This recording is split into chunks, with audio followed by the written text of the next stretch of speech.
Hi, everyone, and welcome back to Singing for Survival, the Capoeira history podcast.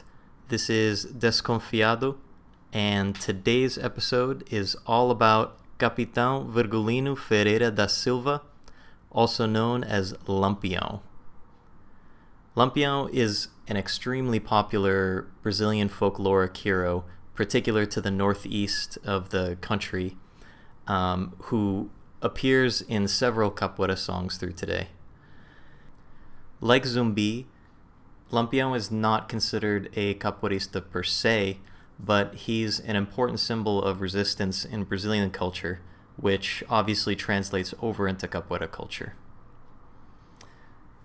Lampiao's an incredibly interesting and complex character, with elements from American gangsters like John Dillinger, Bonnie and Clyde, Al Capone, hints at candomblé traditions and practices, and most interesting, literal comic book fame. I really enjoyed the research into Lampiao, since as a capoeirista we kind of get a very surface level picture of who he is, particularly for non-Brazilian capoeiristas. So I really learned a lot, not only about him, but also the northeast region of the country where he comes from. So I'm really looking forward to sharing all of that with you. This episode is going to be a little longer than the last couple because of how much information there is, and I'm really only touching on a lot of the different aspects of his character and history. So I hope you'll join me all the way through this, and I hope you enjoyed as much as I did researching it. So, let's get into Lampiao. Hey, Lampiao, subia a serra, descia a ladeira, Maria bonita cantava a mulher rendeira. Lampiao, subia a serra, descia a ladeira, Maria bonita cantava a mulher rendeira. Lampiao, subia a serra, descia a ladeira, Maria bonita cantava a mulher rendeira. Hey, Lampiao, ele foi pego, temor tua traição, não se entregava à polícia, coronel nem capitão. Lampiao, subia a serra, descia a ladeira, Maria bonita cantava a mulher rendeira. Lampiao, subia a serra, descia a ladeira, Maria bonita cantava a mulher rendeira. Ei, Maria bonita era a mulher mais sim, senhor. Ao Lampiao seu coração me entregou. Lampiao, subia a serra, descia a ladeira, Maria bonita cantava a mulher rendeira. Lampiao, subia a serra, descia a ladeira, Maria bonita cantava a mulher rendeira. Before we get into Lampiao himself, I think it's important that we talk about both the region that he came from, as well as the type of popular literature that played a huge role in his popularity. Lampiao grew up and gained his fame in the Brazilian Sertao. The Sertao refers to a region in the northeast of Brazil that includes parts of the present-day states of Alagoas, Bahia, Pernambuco, Paraíba, Rio Grande do Norte, Ceará, Maranhão, Piauí, Sergipe, and Minas Gerais. This region of Brazil is known for its particular dryness and really hard way of life. In the early 20th century, there were few schools in the Sertão, and travel was difficult due to a lack of roads. This means that most travel would have happened on animals like horses or donkeys, which is going to limit the development of the area. But maybe even more challenging than that was the political structure of the region. The landowners of the area, referred to as coronels, held all of the real political power and faced almost no pushback from the state, which was typically on their side. This allowed them to rule over the lower class farmers in the region with impunity, often controlling who was elected, which people were persecuted, who's acquitted, and even in some cases who was killed. In response to this oppression of the upper class, a form of social banditry emerged known as cangaço. And many men and women decided to leave their normal lives and become nomadic bandits in the cangaço, known as cangaceiros. Cangaço had its origins in the late 19th century, but was particularly prevalent in the 1920s and 1930s. And it's interesting that this parallels some of the things that were happening in the United States around a similar time period. And I think it's helpful to draw these parallels so that as non-Brazilians, we can kind of understand how these things developed. So around this time, say in the 1920s in the United States, prohibition was put in place and the Great Depression had hit. So we have a period of time where the state is seen as more oppressive, more authoritarian, and we have economic ruin for a lot of the common people. And it's a very similar situation we see in the Sertao. The Sertao was incredibly poor, really not taken care of by the government, and then we have this governmental oppression of the people that are living there. So in the United States, we saw things like the Dillinger Gang, Al Capone's gangs, and Bonnie and Clyde emerge as a form of criminal resistance that was popular by the to the common people. And in the Brazilian Sertão, we see the rise of cangaço, which is also a form of criminal activity that tended to be popular with common people who saw it as resistance against that unjust system of the state. And we'll dig more into that as we go on further. But I think it helps to understand. So that sets the stage of where we are in the Sertão. And I want to now talk about a form of literature that was popular in this area called cordel. And cordel is a form of common literature that emerged in the Brazilian Sertão around the turn of the 20th century and has continued to the present day. These were cheap paper booklets containing up to 32 pages of rhyming verse that got their name from the string that they were hung by at markets and newsstands.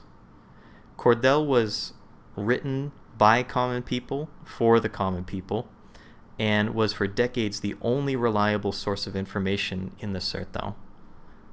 So even this form of literature speaks to the conditions of this region. Many cordel booklets told stories or legends, but some of them relayed both local and international news. Interestingly, even the 9/11 terrorist attacks had their own cordels released just days after the event. Now, Lampiao is one of the most famous subject of cordel, with over 150 different booklets written about him. Many of these resembled comic books with titles like The Debate Between Lampiao and St. Peter, and The Fight Between Lampiao and Antonio Silvino in Hell, which I think are really funny to read back on because they seem to reflect that same kind of comic book flair. And these all painted Lampiao as a Robin Hood-like figure, someone who was committing crimes, but who was kind to the common people, the poor inhabitants of the Sertão. The real story of Lampiao is obviously more nuanced than his comic book-like depictions, but cordel significantly impacted how he was viewed by the public at the time and how he's been remembered through today. Virgulino Ferreira da Silva was born on July 7th, 1897 in Serra Talhada, Pernambuco. His family were subsistence farmers and were fairly well off, allowing him to be literate, and to also be prescribed reading glasses, which was pretty rare for the region and the time. Virgulino worked hard herding animals until he was 21, leading him to becoming a skilled rider and cowboy, or vaqueiro. Like we discussed earlier, coronels in the Sertao often weighed in on societal disputes, and the paramilitary state police force did not treat the local populations very well. This led to Virgulino's family getting into deadly feuds, both with other landowning families in the area, as well as police forces from the state. And this led to them having to move several times to avoid and to settle these disputes. However, this all came to a climax when, on May 18th, 1921, Virgulino's father was killed in a confrontation with the police. Devastated by this loss, he swore vengeance on the established authority and left to become a cangaceiro.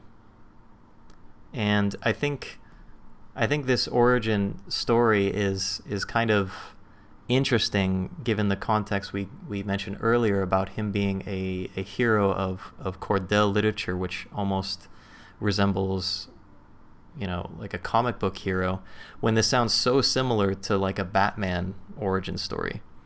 I just thought that was a really interesting parallel when I was reading into this.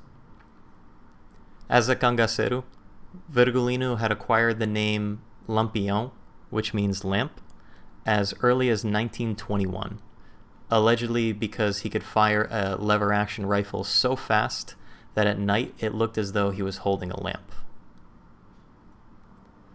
The following year was when Lampiao really started to gain his fame. In 1922, he and 50 men invaded the home of the Baroness of Agua Branca, stealing money, gold, and valuables. And this was seen largely by the public as a revenge against politicians.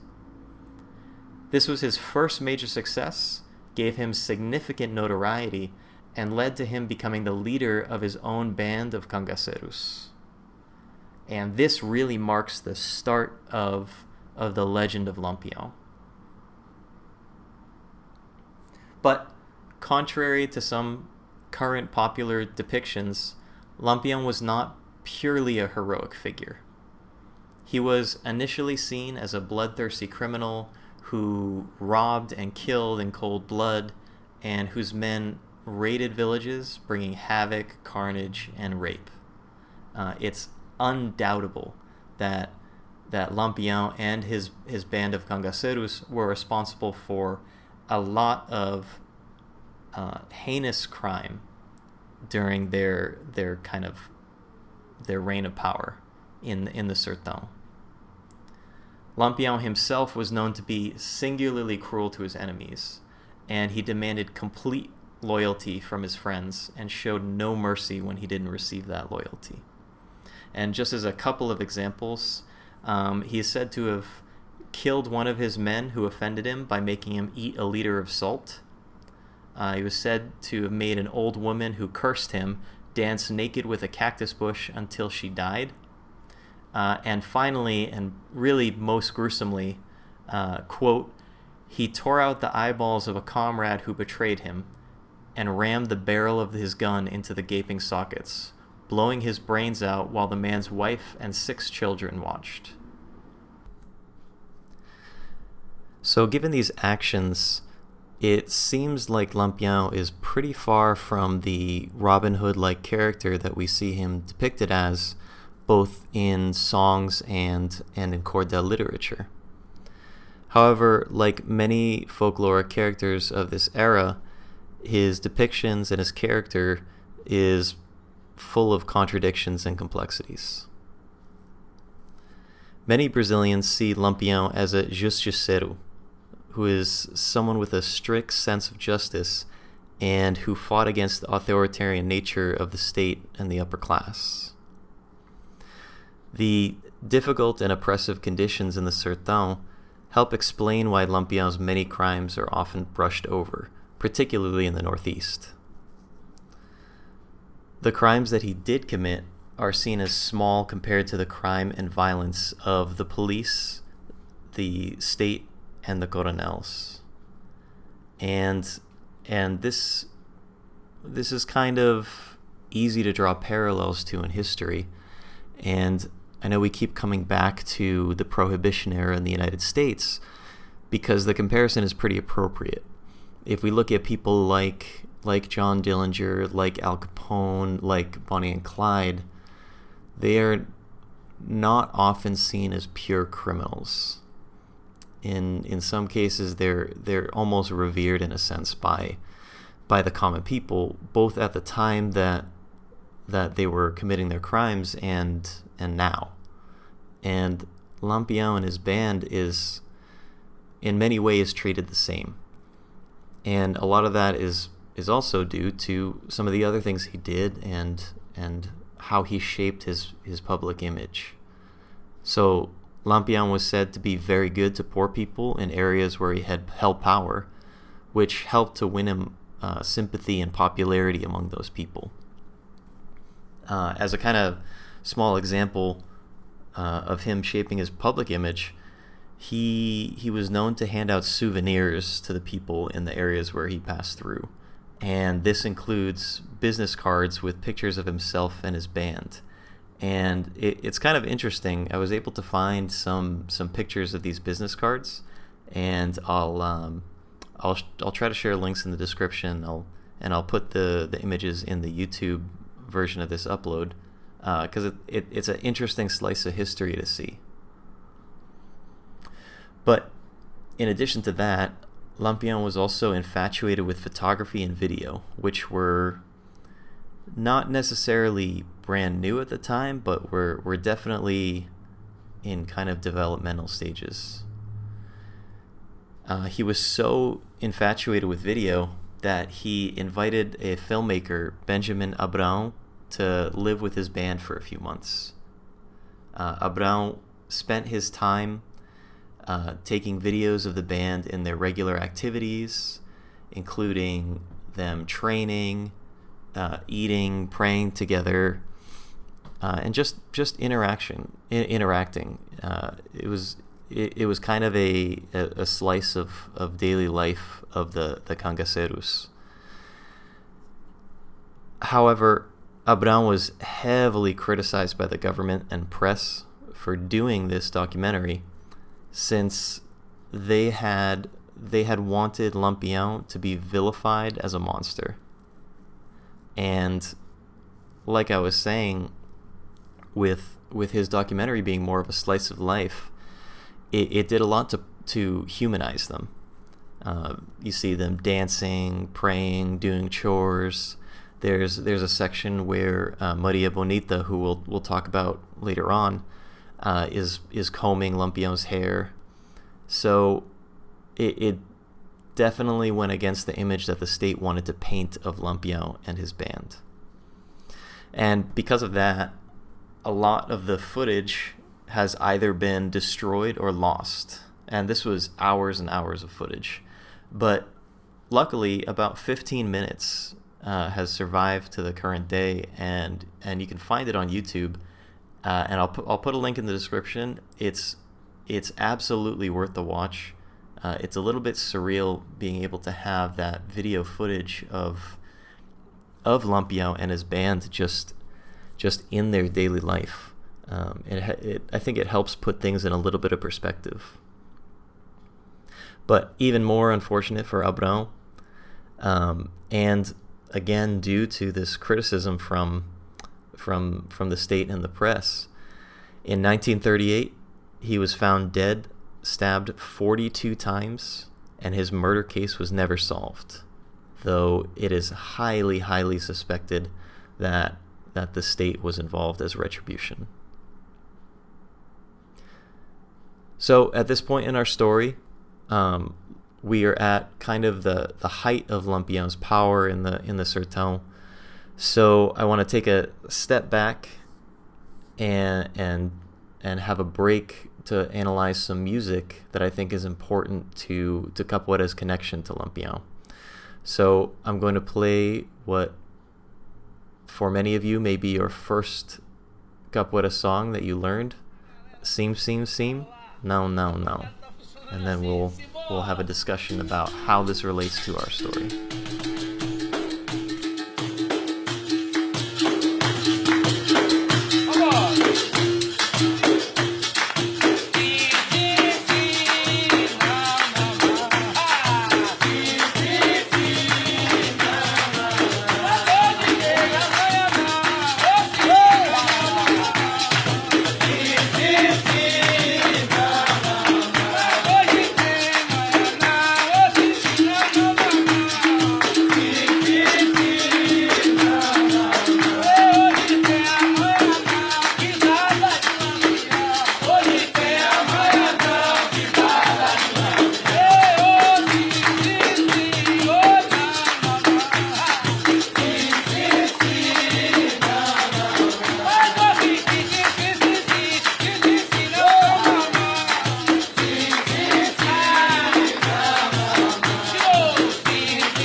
So the version of this song that I've picked for today's episode is by Contramestre Rafael.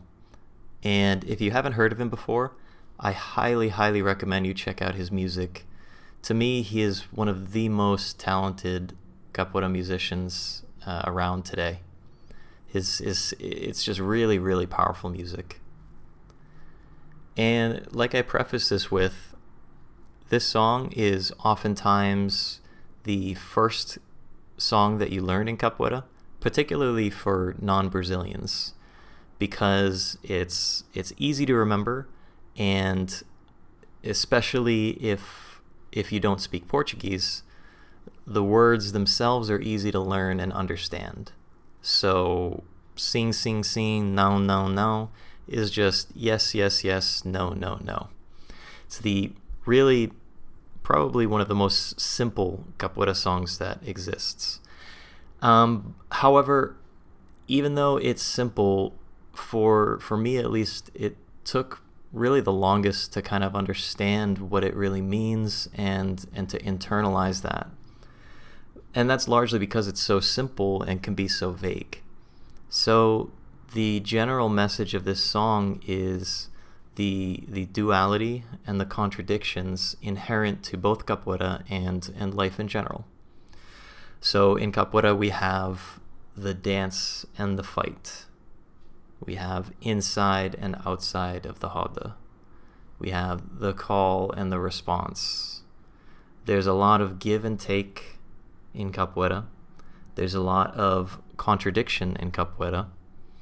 Because of those things that I just listed, but also inherent to the trickery of capoeira.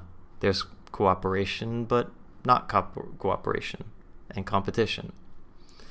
So I think this song is a very simple way of talking to that duality. And of course, those same contradictions are present in life, and we can find lots of examples of in maybe our own lives, but also more importantly in the histories of our countries. And Mestre Cobra Mansa takes this a lot further in a version of the song that he does, where he adds in elements of Brazilian history into the lead parts. He talks about the fact that in 1888 slavery was abolished, but that doesn't mean that the Africans in Brazil were truly liberated or truly freed. And then, we have the legalization of capoeira later on in the early 1900s, but that doesn't mean that capoeira was, instantly accepted in as a legitimate thing.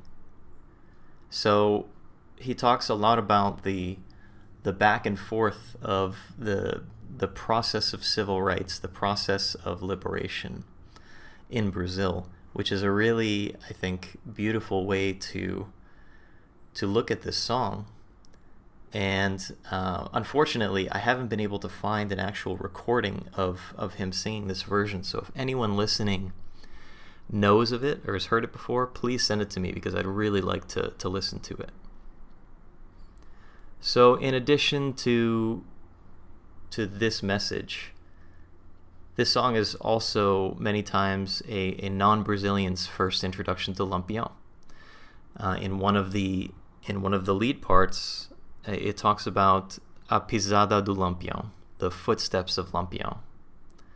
And this is a reference to a lot of the stories about Lampiao in regards to the cunning of both him and his band. So there's several stories of them evading the police by, in some cases, walking back over their footsteps, so they couldn't track them. There are stories of the cangaceiros wearing their boots backwards, so their footprints would be pointing the wrong direction. And there's others where they would wrap their feet in feathers so they wouldn't leave footprints at all. So this is kind of a small reference to Lampiao and the cunningness in the way that they were able to evade capture. So that's a kind of surface level look into this song, and how it relates both to Capoeira culture and our story today about Lampiao. And with that, I want to pull us back in and return to our main story. So, like I said before, at this part in our story, Lampiao and his band are really at the height of their popular influence and power in the Sertao. And because of that, he had a lot of influence over not only how his band conducted itself, but also other similar bands of cangaceiros. One of the biggest changes that Lampiao made to cangaço was the introduction of women into the band. And this started with the famous first lady of the cangaço, Maria Bonita. Lampiao met Maria in Bahia in 1929 when she was 18 and married to a shoemaker. After meeting, she abandoned her husband to live with Lampiao and the cangaço, and from then on was a part of the band. After their marriage, most other cangaceiros in the group followed Lampiao's example and brought along women to live with them. Some of these women, like Dada, for example, actively participated in combat in the different assaults and raids that the band conducted, but the majority didn't. And women were also not exclusively in charge of the domestic chores within the band. The divide was much more egalitarian, and a lot of the stories of Lampiao and Maria Bonita, for example, paint it more of a picture of Lampiao quote unquote spoiling Maria Bonita. Some women saw cangaço as an attractive alternative to the life of a mother and housewife in subsistence farming. Like I had talked about earlier, these bandit gangs were often attractive escapes from the really hard way of life in the Sertao. However, not all of the women in the band came willingly. There were several who were kidnapped by their partners. And along those lines, I also want to make it very clear that none of this means that cangaceiros treated women well in general. There are several reports of rape by cangaceiros in their different assaults on towns. And for a more specific example, one cangaceiro, Zé Baiano, was said to brand women's faces and other body parts with his initials if they wore short dresses or short hair. But regardless of these other treatments, the inclusion of women in the cangaceiro band was really a big deal at this time. And the reason why it was a big deal, and the reason that they'd been previously disallowed, was largely due to the superstitious nature of cangaço.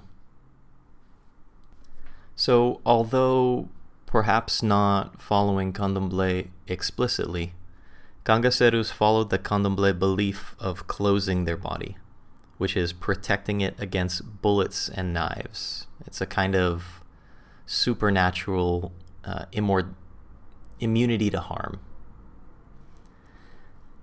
They believed this protection was always at risk, and so bandits followed a long list of rituals to ensure that protection stayed active around them. And women were said to be particularly damaging to this protection.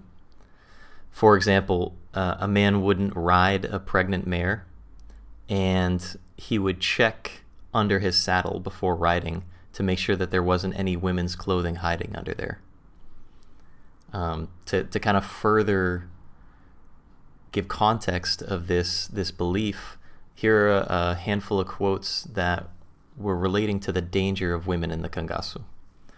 So, Senhor Pereira, Lampiao's master and friend, told him that women could only bring bad consequences. Padre Cicero, his spiritual guide, told him that he would be, quote, invincible as long as there are no women in the band. A member of the police force said, quote, cangaceiros, while he is not attached to a woman, while he does not fall in love, is difficult to defeat. But when he falls in love, he is vanquished, easy to fall. One of the cangaceiros, Balão, his mother, told him to never live with a woman. The day you do so, your body will be open. And Balão himself said, quote, a man of battle cannot go around with women. If he has a relation, he loses the prayer, and his body becomes similar to a watermelon. Any bullet can pass through it. So from these quotes, it's clear that the cangaceiros saw women as very dangerous to their success in cangaço as well as their lives. They thought that they were protected by the prayers that they conducted, by the rituals that they held, and bringing women around would destroy that protection and leave them vulnerable. Even the police that were hunting them believed that. And so that's why it's such a big deal that Lampiao not only brought a woman into the band, Maria Bonita, but also that led to other women being brought into the band as well. It's hard to, I think, understand how much of a jump that was to overcome these kind of superstitions. And it's I think we can draw an interesting parallel here to early capoeira culture as well. Around the same time, but even more recently. There have been several points in capoeira's history where women were not allowed to train capoeira in certain groups, and even when women were allowed, there are several instances where they were either not allowed to play instruments, not allowed to lead a roda, and generally just not allowed to have leadership roles within the group, or even just within small portions of that, like classes, like trainings, like rodas and all of that. And it seems plausible that a lot of these same superstitions are the reason why that would be pervasive in capoeira groups as well. So all of that to say that this marked a really huge change in Cangaço that Lampiao brought to the band. And I think it's important to understand the cultural atmosphere that made this a big change, because I think it relates a lot to Capoeira as well. But moving on from here, and this is going to feel like a very unrelated turn, but I promise this all kind of ties into our last discussion. I want to talk about the fashion and attire of the cangaceiros. So one of the most iconic aspects of Cangaço is the attire. And this is something that we see through today in popular depictions. I think it's worth digging into what the fashion of the cangaceiros was and why it became like that, because it both sheds some light onto the philosophy of the cangaceiros and also speaks to how including women in the cangaceiro bands changed how they operated. So the iconic cangaceiro outfit is head to toe in leather. Gloves, leg protectors, thick stockings, heavy-soled shoes, and probably most iconic is the hat. So their hats are a twist on the traditional hat from the Sertao, with very exaggerated brims, sometimes 5 to 8 inches in length. And all of this outfit is essentially derived from clothing commonly used by people in the Sertao. So like we talked about earlier, this was a very dry, arid region. A lot of the people who lived there were subsistence farmers. So first, there was a lot of leather available. And second, they generally needed tougher clothing to protect themselves from the elements and from a lot of the thorny plants called cachiga that were really common in the area. In addition, most of the travel in the cangaceiro bands was done on foot or on animal. So being a nomadic band, they had to carry all their possessions with them.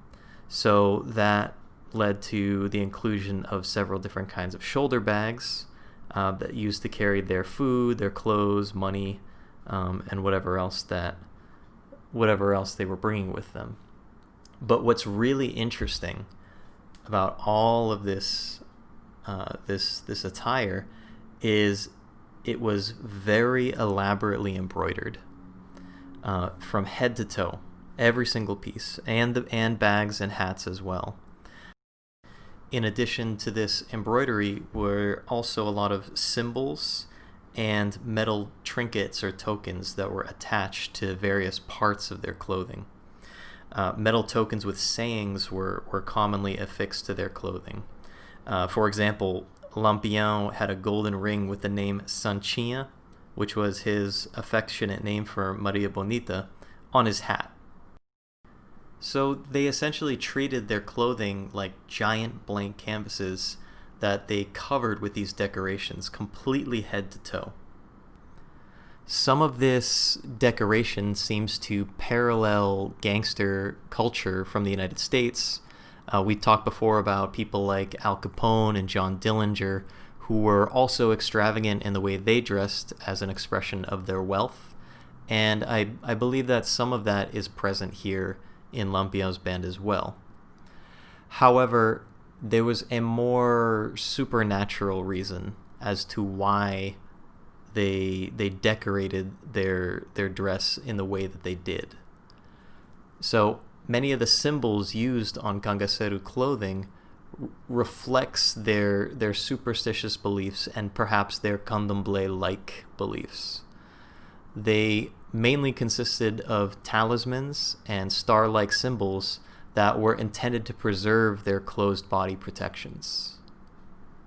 Catholic symbols were also quite common, and Lampiao was said to always wear a crucifix stolen from the Baroness of Agua Branca, which was the assault that really precipitated his fame. This use of symbols and talismans led to the belief of the cangacero's outfit of being their mythical armor that kept them safe from the police and the forces of the state. I think it's interesting that this exaggerated use of symbols for protection occurred in conjunction with the introduction of women who were believed to harm their protections. There have been some authors that suggest that it was almost a reaction to the threat to their protections by the inclusion of women.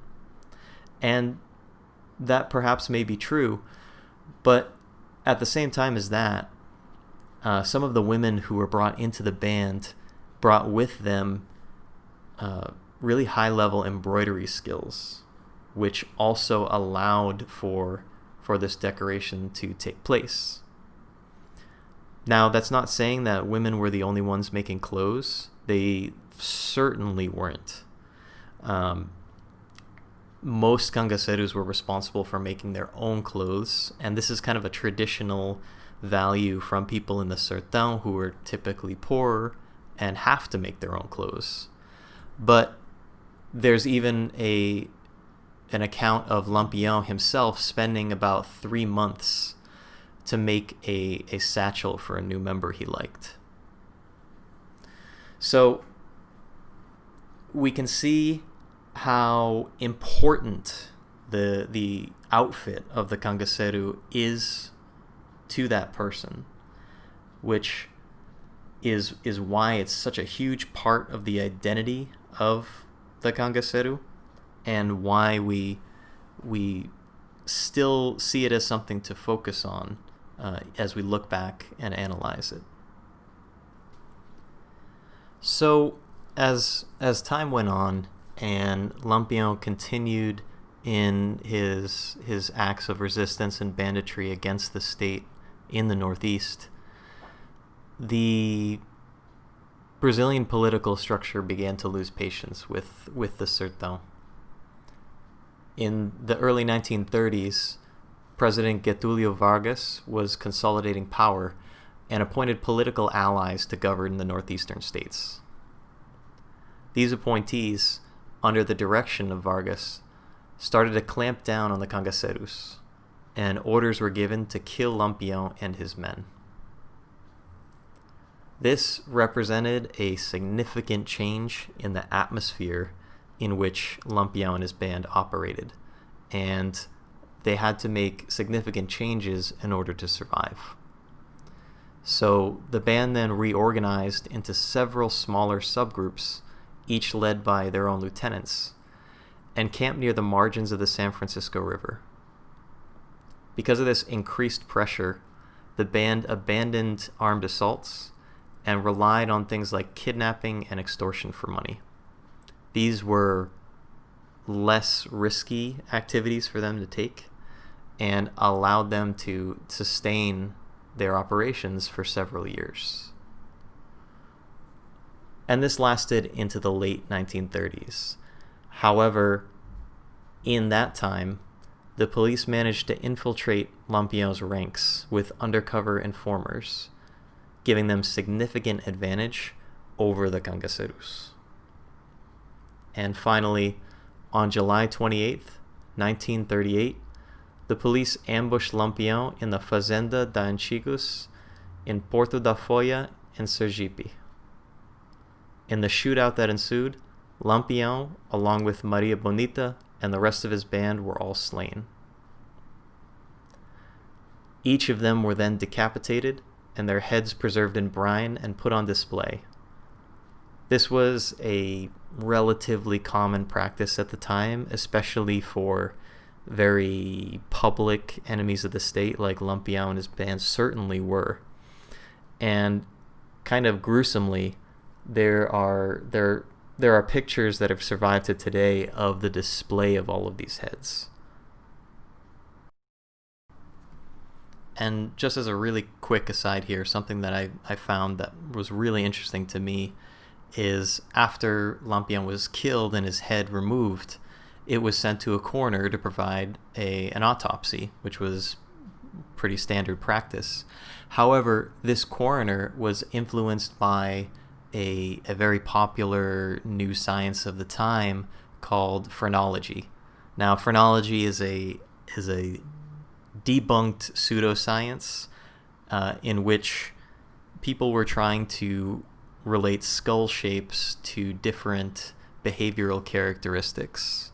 And this is largely debunked because most of the people who were touting it were using it for race realism purposes, basically trying to find a scientific way to justify racism. And that's why I think it's interesting that Lampiao's head was analyzed in a phrenological sense to try to see if they could find those, characteristic criminal features of their skull. So this marked the end of the reign of Lampiao and his band. But his legend has clearly preserved on in both popular culture and capoeira culture. And a lot of the reason of that is that he represented resistance to what was seen as unjust rule in the Sertao. Like Zumbi, this is why he is such a popular figure in capoeira, since resistance is so fundamental to capoeira culture. And Lampiao being a popular Brazilian symbol of that resistance, it becomes obvious why capoeira would incorporate him into our stories and our songs. But one thing I want to make sure to emphasize when we summarize our look at Lampiao is that he was certainly not a perfect character, and in many ways certainly not just like a Robin Hood character. He clearly did many terrible things, he committed many terrible crimes, and so did the rest of his band. But this doesn't discount how important Lampiao is into the idea of resistance in Brazil. Like I mentioned earlier, the overall view of Lampiao is that, yes, there are several crimes that he committed. There are definitely many terrible things that he did. However, this amount of crime that he did commit is seen as small compared to the crime of the oppression of the state and of the conditions that the people in the Sertão were placed under. So I think that's how we can contextualize such a complex character as Lampiao was. And with that, we conclude our episode on Lampiao. Now, I want to be very clear that this is certainly far from completely comprehensive on all of the aspects of Cangaço, on all of aspects of each individual member of Lampiao's band. There's a lot of really interesting stories about Dada, who was one of the women who was actually involved in combat in the band, and also some of the other members like Corisco. There's just so much to go into, but we're looking at already almost an hour here on just this cursory look. So those are topics that we may go into in later episodes, but I kind of want to just put those out there for if you're more interested in this aspect of Brazilian history, that those are some good places to look at. So I had a really good time researching into Lampiao, since coming from a non-Brazilian capoeira background, I hardly knew anything about him. And it's really fascinating to find so much information available, especially pictures and even videos that have survived, to really get a good picture of who he was, who his band was, and the things that they did. So, like always, I'm extremely interested in the questions and input that all of you have on this episode. So as usual, I'll put my email in the description. If you have any questions about anything that we talked about today, or if you have your own stories to share about Lampiao, please send them to me. I really value getting that input because it makes me learn even more about whatever we're talking about. So thank you again. If you've stayed listening for this long, I sincerely appreciate it. And we will see you next time on Singing for Survival. Lampiao, subia a serra,